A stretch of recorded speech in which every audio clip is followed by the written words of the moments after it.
5 టెస్టుల అండర్సన్ సచిన్ ట్రోఫీలో భాగంగా ఎడ్జ్బాస్టన్ వేదికగా జరిగిన రెండో టెస్టులో టీమిండియా 336 పరుగుల భారీ తేడాతో విజయం సాధించింది. 608 పరుగుల భారీ లక్ష్యంతో బరిలోకి దిగిన ఇంగ్లాండ్ రెండో ఇన్నింగ్స్లో 271 పరుగులకే ఆలౌట్ అయింది. ఆకాశ్దీప్ 99 పరుగులిచ్చి 6 వికెట్ల సంచలన బౌలింగ్తో ఇంగ్లాండ్ పతనాన్ని శాసించాడు. ఈ మ్యాచ్లో 2 ఇన్నింగ్స్లో సెంచరీతో రాణించిన శుభ్మన్ గిల్ 161 పరుగులకు player of the match award దక్కింది. ఈ మ్యాచ్లో అనంతరం తమ ఓటమిపై స్పందించిన బెన్ స్టోక్స్ గెలిచి బౌలింగ్ ను ఎంచుకోవడానికి సమర్థించుకున్నాడు. ఈ మ్యాచ్లో టీమిండియా అన్ని విభాగాల్లో తమ కంటే మెరుగైన ప్రదర్శన చేసిందని తెలిపాడు. ముఖ్యంగా 2 తప్పిదాలు తమ విజయ అవకాశాలను దెబ్బతీశాయని చెప్పాడు. ఈ మ్యాచ్లో 2 క్షణాలు కీలకంగా మారాయి.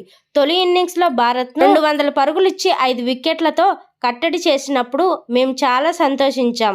కానీ వారిని తర్వాత ఆలౌట్ చేయలేకపోయాం. మా బ్యాటింగ్ సమయంలో 80 పరుగులకే 5 వికెట్లు కోల్పోయాం.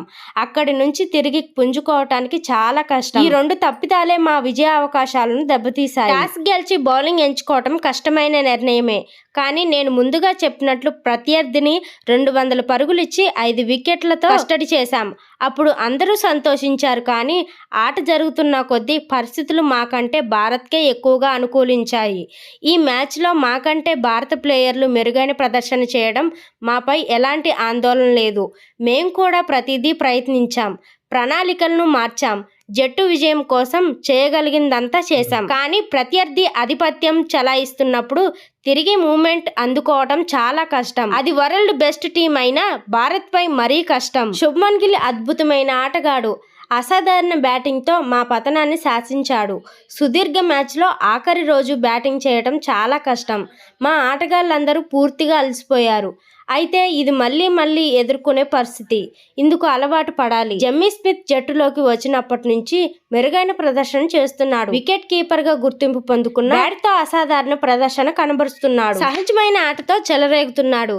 హ్యారీ బ్రూక్ ఆడిన విధానం అద్భుతం. అతని ప్రదర్శన మా విజయానికి సరిపోకపోయినా గొప్పది. ఈ ఓటమి గురించి చర్చిస్తాం. ఈ వారం మాకు కఠినంగా గడిచింది. లార్డ్స్లో ఎలా పుంజుకుంటామో చూడాలి అని బెన్ స్టోక్స్ చెప్పుకొచ్చాడు. చూశారు కదా ఫ్రెండ్స్ ఈ రోజు టాపిక్. ఈ వీడియో కనుక మీకు నచ్చినట్లయితే లైక్ చేయండి, షేర్ చేయండి, ఎలా ఉందో కామెంట్ అయితే చేయండి. ఇంకా మోర్ క్రికెట్ ఇన్ఫర్మేషన్ వీడియోస్ కోసం మన ఛానల్ అయితే సబ్స్క్రైబ్ చేసుకోండి.